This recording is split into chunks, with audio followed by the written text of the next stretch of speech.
Hi, I'm April Colby, and we are going to spend 5 minutes with Stephanie Crow. Stephanie Crow is a certified trainer with 12 years experience and currently is employed at Pure Nature, a health food store in Tecumseh. Stephanie, with New Year's just recently in the past, I'm sure so many people want to make their health a priority this year.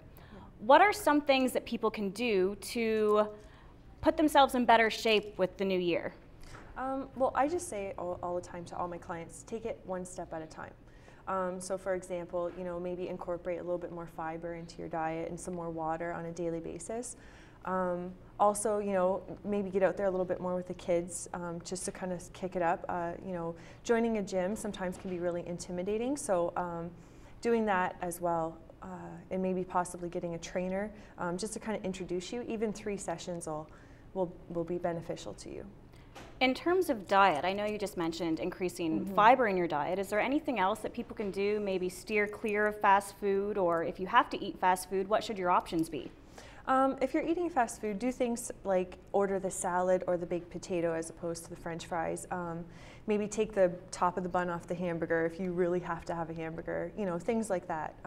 Try to do that. So carbs are actually a killer then? They can be if you're trying to lose body fat. You'll end up having to either compensate with more cardio, which most people don't have the time for, or just, like I said, just pull some of the carbs off, increase your protein a little bit more and your fiber, like I said earlier there. Are there any type of exercises that people can do when, like you mentioned, a lot of people aren't really probably interested in spending a lot of time doing cardio? Anything that you would recommend for somebody who's not into the strenuous activities? Well, like I said, you could go out maybe for a walk even, make it a little bit more intense than a normal walk, maybe walk up a hill or, or up the treadmill, increase the incline on the treadmill there, things like that. Or, even weight training, especially for women. We don't do enough of that. We think that the cardio is what we need when it actually is more weight training, more resistance training, and that in the long run will burn more calories. Now, in terms of it, other than just burning calories, are there any other benefits of weight training? Oh, well, yeah, keeping your strength up, and the flexibility too. That's another big one. As you age, or as we age, we get weaker. I guess is kind of the word I'm looking for, maybe not so much.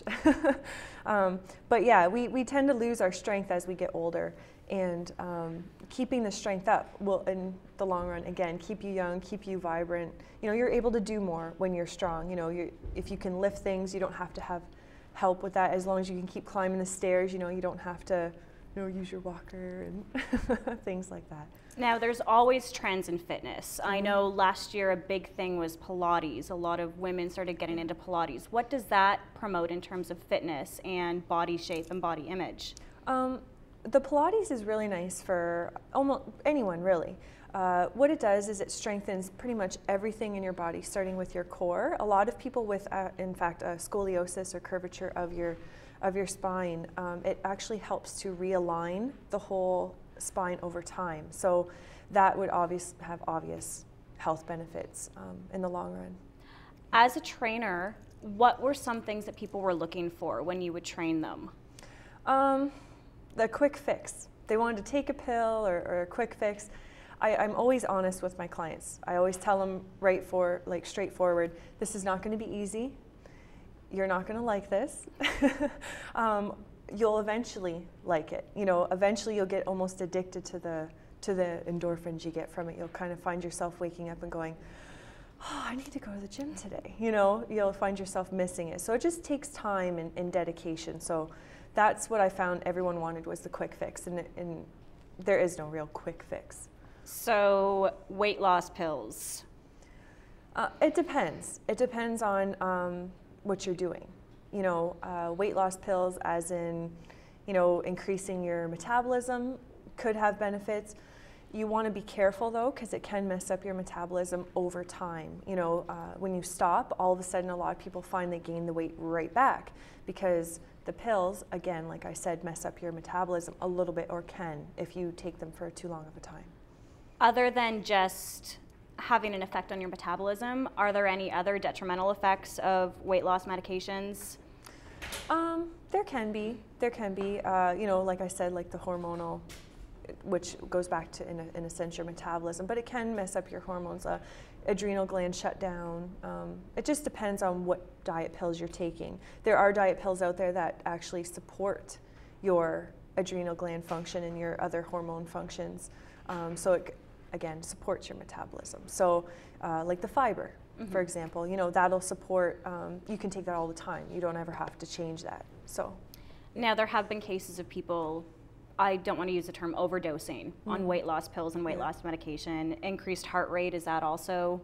Oh yeah, that can be an issue too. You know, some people, I mean, if you're on blood pressure medication or if you have an underlying health issue that you're not aware of, taking a diet pill or something like that could have that nasty effect on you. And you do hear about it in the news. You know, people taking, having too much caffeine or something and then taking a diet pill and all of a sudden they have a heart attack. Yeah. You know, so.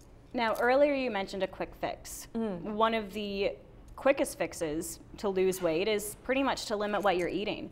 Should people be doing that? Should they be cutting calories? I just recently read an article that said people shouldn't be dipping below the 1,200 calories per day. No, that's awful. In fact, women are bad for this one, I find.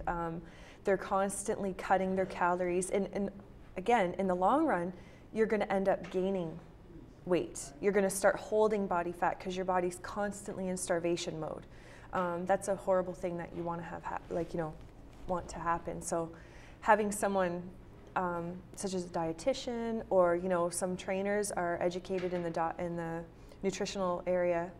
So maybe, you know, go over it with them. You might even find yourself going, oh, I have to eat again, you know, thinking, how is this going to help me lose weight when your body's getting a continuous amount of food, like not in big portions, but if you're constantly, you know, giving it food and water, it's going to say, oh, I don't have to hold on to this because in a couple hours I'm going to get more energy, you know?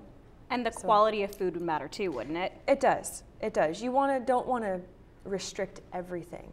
I always say to people, you know, if you absolutely have to have a chocolate bar, have a chocolate bar. Just don't have the double chocolate bar, you know? Well, thank you so much, Stephanie. You were very informative. I hope a lot of people take what you said to heart. All right, thanks.